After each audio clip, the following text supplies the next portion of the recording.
You're listening to Estrogen Dropouts.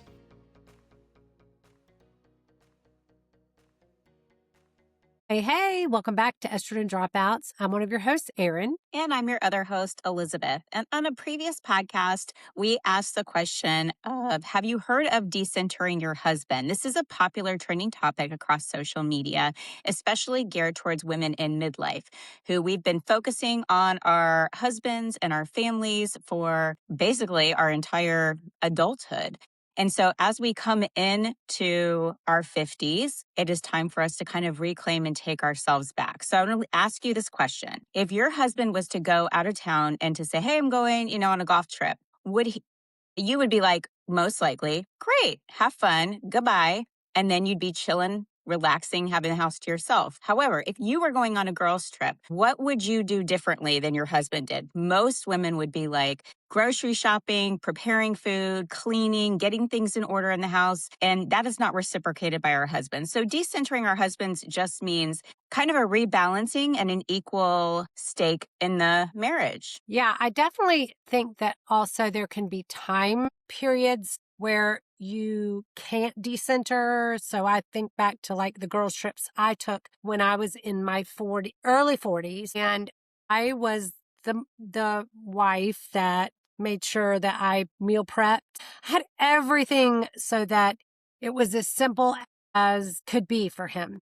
Granted, he works full time. We had 3 kids going in 3 different directions at the time. But, and so I think that it's not always a bad thing, like I want to make sure that, like, at least in my opinion, that it's not necessarily a bad thing to have your family be your main priority at a certain stage in your life.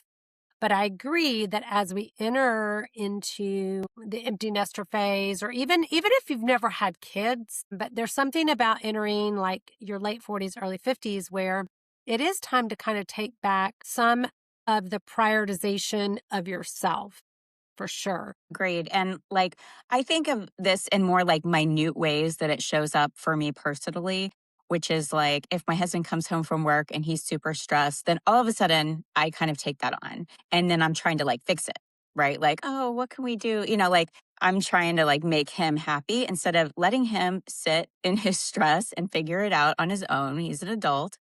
And he doesn't require that of me. He doesn't ask me to make him happy. It's just something that I do. Or if like my kids are home visiting or something and they're stressed, then it's like, oh, I feel like I have to like make their favorite food, or I have to do all of the things to kind of, I take on the emotional load of the family. That's what I'm saying. Like if anyone's unhappy, I kind of carry that. And so for me, this next stage is kind of stepping into letting people sit with their own feelings and letting me have mine and trying to separate that because it's just not healthy. Yeah, I think that's very common. In fact, a really good friend of mine, when she was married to her first husband, he set the tone for the entire house, not just her, but even the kids. And the kids like knew that. And he definitely was like all over the place in his emotions. I mean, he probably has some challenges like maybe bipolar or something, manic depressive, to where he would get the whole house. If he was like in a bad mood, the whole house was on eggshells. And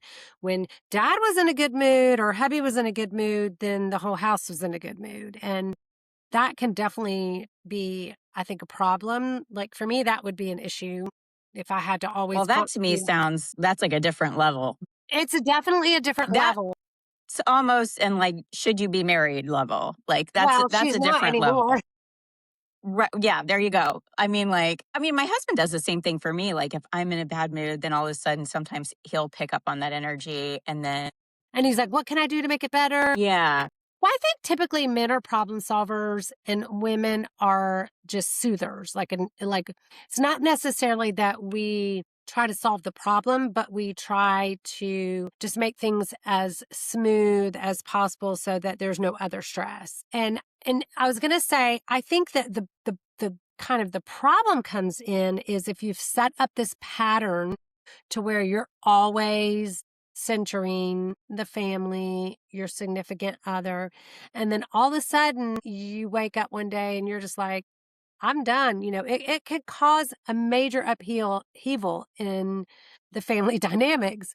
And I say this from personal experience because I think I've shared on the podcast before when my youngest went away to college, all of a sudden I was just like, I'm done taking care of people. Oh my gosh. Like it was and it was, always because it's a perfect storm of so many factors, right? So there's becoming an empty nester. There's hormones, fluctuations in hormones, and it creates, this perfect setting for you to just say, screw it, man, I'm done. And it causes a lot of luckily I have a wonderful husband who allowed me to have my feelings and was very supportive. And it took me, a little bit of time being on my own to be like, okay, no, I do, it's not my marriage I don't want anymore. It's just that I don't want to constantly having to be the one to, cook every meal, figure out what all we're going to, it was just, you said emotional load. I call it emotional labor. It's a lot of like when the kids were little, I made sure, I've scheduled every doctor's appointment for them, even for him, for myself. I made sure all the clothes were clean. Now he was doing, a full-time job and a very stressful job at that. But it still is like, even when I worked full-time and he was in school full-time, I still did all of that because I think that's just something in my personality and also in a lot of women's personalities. We're just helpers. We want to try to do everything we can to make everything as wonderful for all of the people that we love. Yeah. So I'm going through this right now, and it's You're been where like, I was. and so like in April, I was like, I'm done. Get me out of here. And I just bolted. I took off to errands. I went on a retreat. I was like, I'm never coming back. It's kind of the way I felt. And it wasn't that I wanted to be done with Chris. I didn't want the emotional load that this house and the established pattern that we have. And I was like, I can't do it anymore. But then after a couple weeks of being gone, I calmed down a little bit, came back, and he was like doing all kinds of stuff around the house, like while I was gone to try to help my emotional load. And like we had a leak and he was managing that, getting that taken care of, and like for me to come home. And then things were better. And then anyway, but that's kind of where I am now. And this is going to sound so ridiculous that this is a thing, but for me it is. So you just transfer this to whatever, how it applies to you. But I've been taking care of these stray cats outside for a year. And now my kids are like, we want the one, bring the one in I kept one of them. One of them is an indoor, but they're like, we want the other one too. And I'm like, I don't want the other one. And they're like, but he loves us. And all of these, they're like really encouraging me and like hounding me to bring him in. And they're like, he's so sweet. I'm like, I am going to snap. I can't do anymore. But the old me would have taken the cat in. The old me got a dog because the kids were begging for a dog. I never wanted a dog. I'm not a dog person. And now my dog's 15 and I still have the dog for 15 years. So I'm like, if I take in this cat that I don't want, I'm going to have it for 17 years. Yeah. I don't want that burden. I'm trying to lighten my load and they don't get it. They keep like, Well, they think like, what? It's just a cat. Like, right. but You it's like, already it's have not one. even the cat. Right. It's like, I can't handle any more things on me. I just want to know what it feels like for once in my life, in my adult life, to not have the responsibility of caring for anything. Right. You're like, Like, I'm done keeping people alive, yeah, people and animals and things alive, even the house. I mean, like, even yes, the house too. Like I'm done. it, I want to sell the house. I want us to move and get a new house, like brand new. I don't want house maintenance. And this house is now, I think it was built in like 2008. And so it just has like, I mean, it's a great house, but it still has, upkeep and stuff like that. And part of me is like, well, maybe I just want to rent, like, because I know that I won't do that because, long term, we will probably buy again. But I'm like, I just don't want to be responsible for the maintenance of anything right now. And Chris is looking at it like, this is just a phase you're going through. And he's like, look, Erin went through a phase. She's on the other side of it. Now they're back in like all this. Like, he's like, you're going through what Erin went through. And I'm like, how do we get our husbands to see? Yes, that is like a switch that flipped, that one day we wake up and we're like, get me the fuck out of here. I can't deal with this. Like, but at the same time, we are also absolutely changing ourselves. And I don't know, you can speak to this, but I don't think that in a year or two, I'm going to be the same person I was 2 years ago. So he's looking at it like this is a hormonal phase and I'm going to get on the other side of it and be back So to you the won't person I stop. was before. You won't I be. don't think so. I am changing and I'm entering a new era of my life. And I want to reclaim who I am while I'm young enough to do it and to be like different. How can you explain that? Am I going to go back? No, are you different? Are you like I'm completely different. And I like to use oftentimes things that I've learned from the yoga philosophy. And so one of the one of the philosophies for women is you have your maiden era. That's when you're single or just married with no kids, right? You're carefree, but you don't even know, you don't have the wisdom that comes later. So you don't even really appreciate it, right? But it's like when you're probably the most, virile, you're just, just carefree and footloose and fancy free, if you want to call it that. And then you enter your mother phase. That's when we're raising kids and we're just, pouring into others. And so we're just not taking the time for ourselves. And we're starting to gain the hard earned knowledge. And then the last phase, and this is what you're entering, and this is what I started entering when I, was like early 50s, is your crown era. And your crown era is like where I think you never can return to the mother phase or the maiden phase. This is the phase where you're a lot wiser. You have a lot less tolerance for BS. You want things simpler. It's like all the things that, like I can remember like in my, mother phase or my mother era, where it was a lot about like my house and like wanting it to look this certain way. And like thinking about the next thing and the next thing, when I get this and when I get this, life is going to be great. And so I was constantly, like in an acquisition time, if you will, even though I was giving away so much of myself to my children and my spouse. And your crown era, like you're going through, which is what we did, right? We sold the house that we raised our kids in. We moved into a townhome for 3.5 years and with no maintenance. I was like, I'm done taking care of a house. I'm done taking care of people. I'm done taking care of animals, everything. I and mean, stuff, like so much stuff, like because yes, yeah, that now I have like a 5,000 square foot home. I'm like, and it's filled. I'm like, I I don't want all purged this stuff. so much. And I'm not a pack rat at all, but I kept things thinking like, oh, maybe I mean, it could even be like a curtain rod that I Yeah. changed curtain rods, but Like, I just would like, what if I might want it someday, so I'll keep it. So it's not yeah, clutter. I mean, it's like everything has its place, but there's still just a lot of stuff. yes. And I don't think I'll ever be, I definitely will never be who I used to be. I mean, I'm still a helper. I'm still very like accommodating. I didn't turn into a raging bitch, or some people might disagree. But I mean, I still think I'm like a loving, kind person, but I've learned a lot more boundaries around myself. And one thing I was going to say,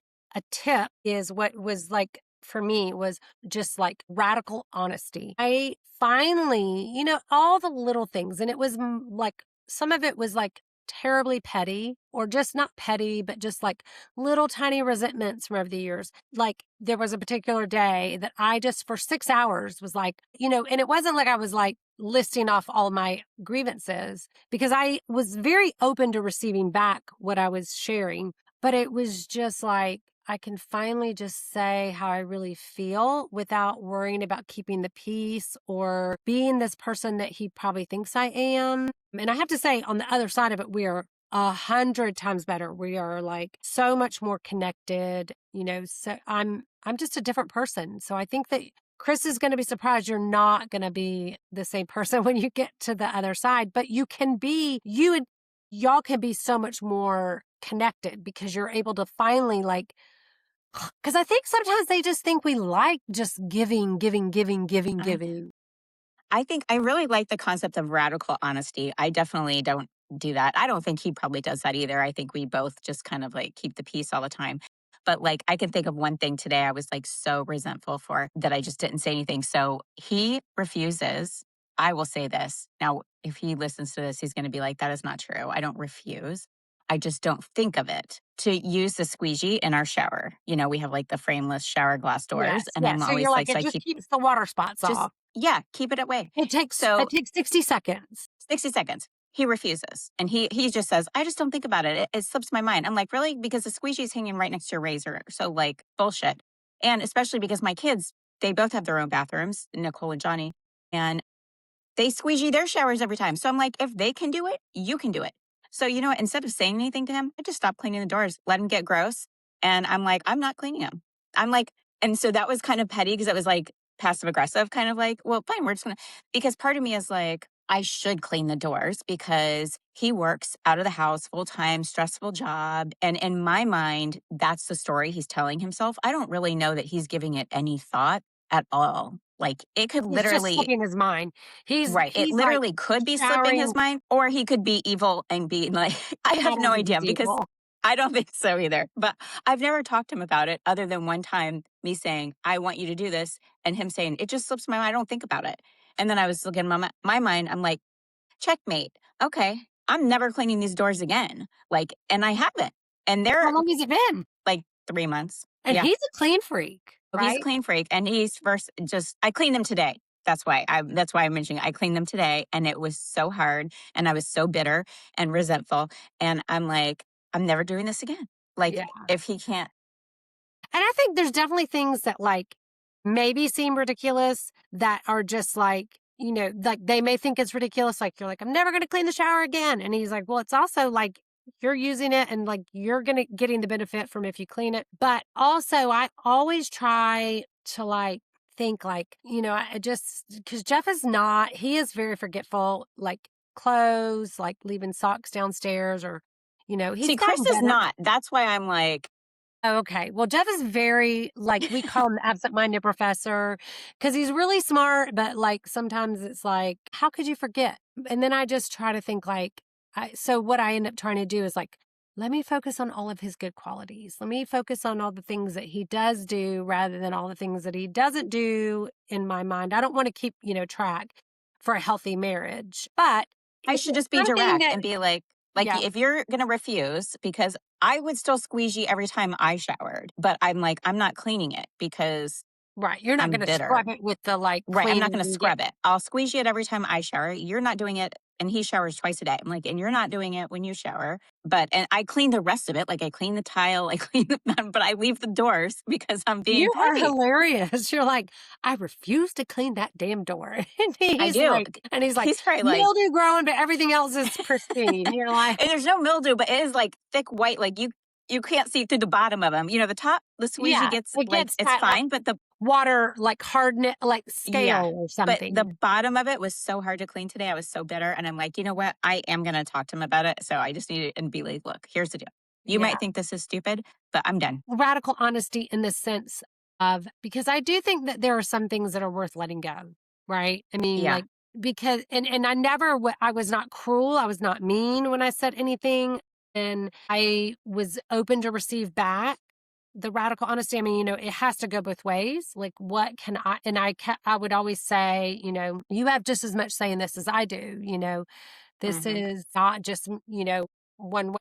But I was going to say, I think that one of the benefits too of like decentering or let's just say not making that your significant other your identity, because I do think that there's a lot of people who they have a joint Facebook. It's like, you So know weird.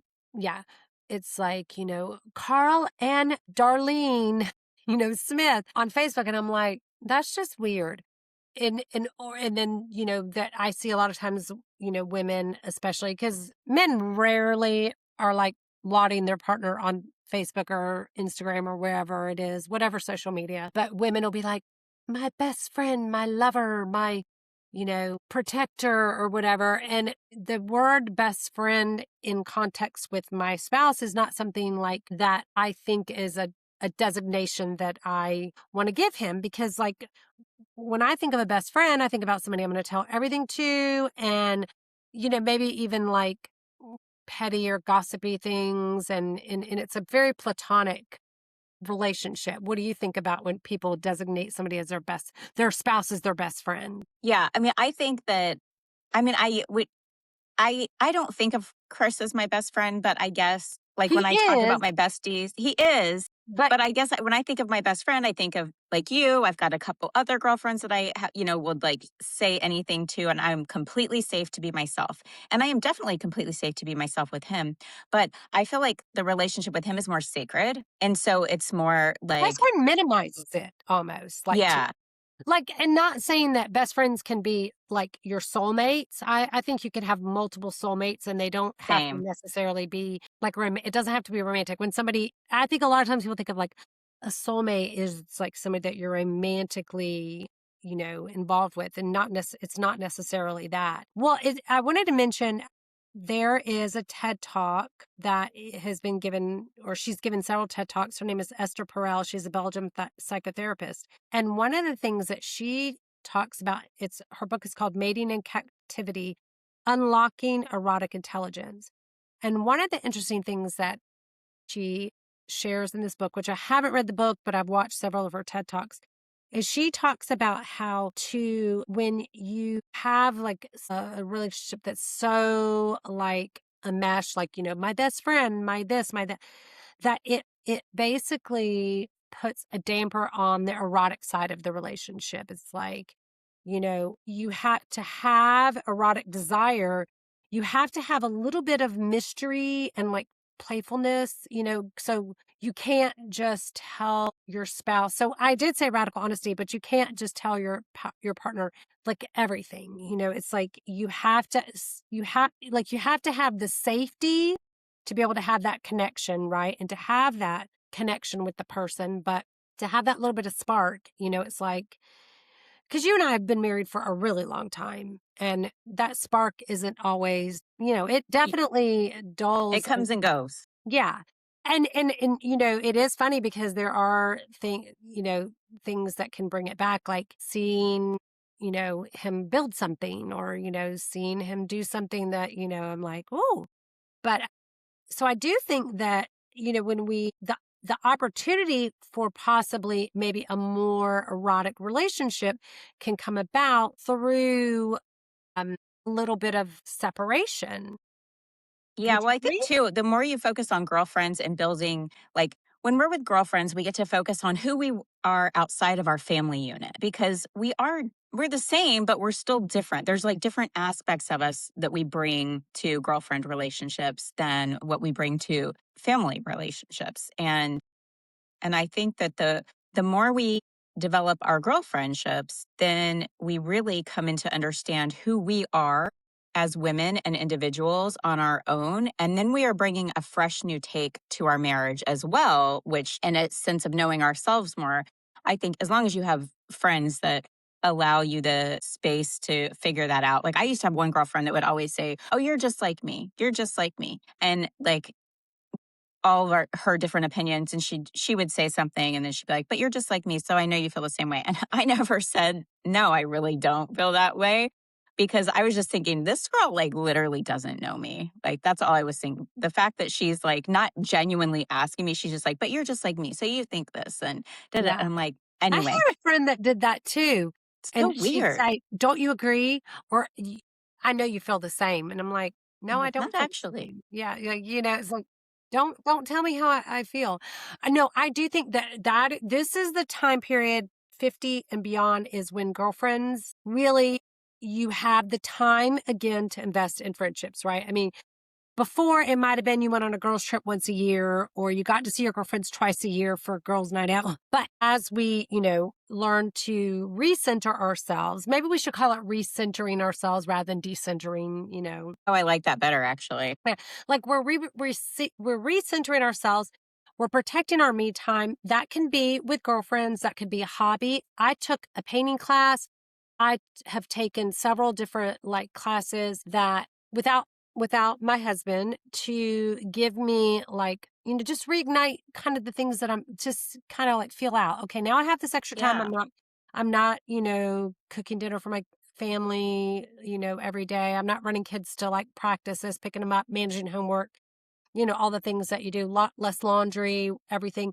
I have time to have, get some hobbies again, and, prioritize my women friendships. And I And think that, statistically, women outlive men. So it is right. important that we develop those relationships because, God forbid, they call it the widowmaker whenever in your late 40s to 60, when your husband, like all of a sudden, men are commonly dropped out of Drop a heart dead. attack, Yeah. I've had several. literally out of nowhere. So, I mean, it's really important. Just, I've seen like my mom who did not develop a ton of deep connections outside of my stepdad. And when he died, it's been 5 years. She does have superficial friendships or Mhm. surface level friendships, not super, more surface. And that it's taking longer to cultivate that than had she had a strong core group of deep friendships. Yeah. And It's women hard that to you'd watch. already kind of, well, and our friendships do change over time. We've done an episode on adult friendships and how, when your kids are little, your friends are your kids' friends' parents, and or if they play sports and you travel, for sports, or you're always at games on the weekends. You have your work friends if you work, and then might not be that those friendships are, they're all friendships, but like you were saying, they're more just superficial friendships Yeah. or friendships of Not where you get convenience. like deep and intimate with your friendship. Yeah, Like it's yeah, more like, how's it going? Fine. What are you yeah. doing? What's so and so doing in school? Blah, blah, blah. It's like that, but it's not like, how are you in It's your not centered marriage? on Or, yourself. yeah, It's right. centered Like, on what what's is going going on on. with you? Yeah, it's centered on what's going on with your family. Yeah, and so you're right, because women typically do, the average age for women, they live 8 years longer or whatever than men. And I'm actually in, I say this almost every episode, I'm in all these groups on Facebook.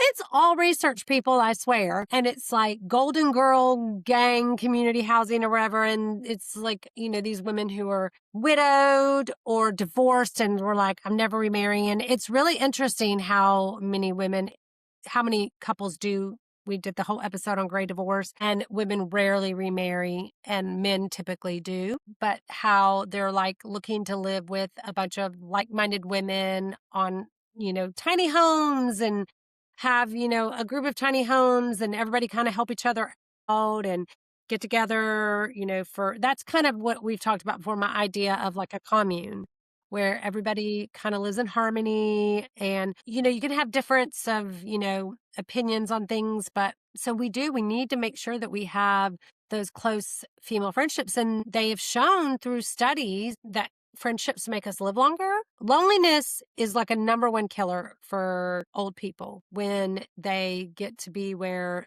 they don't have those connections. It increases your mortality, which is crazy to me that you would think that, because there's some, hermits or whatever that live without, they, I lock just saw a themselves away. study that was done on police officers. Did I tell you this yet? No, no. Okay, because I wasn't sure if I mentioned this on another episode, but it's really interesting. So they interviewed police officers and they're like how happy they were on the job. And the police officers that felt a sense of community, even though they did not respect their fellow police officer, they thought that they were immature or like their team. They thought that they gave everything was like super anonymous. So they gave like bad reviews on each of the person and thought that they worked with. And they were like, yeah, this person's like crazy, doesn't follow the rules good enough, doesn't whatever, like all that. But overall, they scored happier than the righteous police officer who was very by the book and disassociated himself from his peers because he felt like He was better. he was better because maybe he was because they were more immature. They bent the rules more and all that stuff. And he was just super by the book and like he wasn't out partying with them on weekends and stuff. But the ones that had less respect for his peers, but included himself in the community had happier job satisfaction.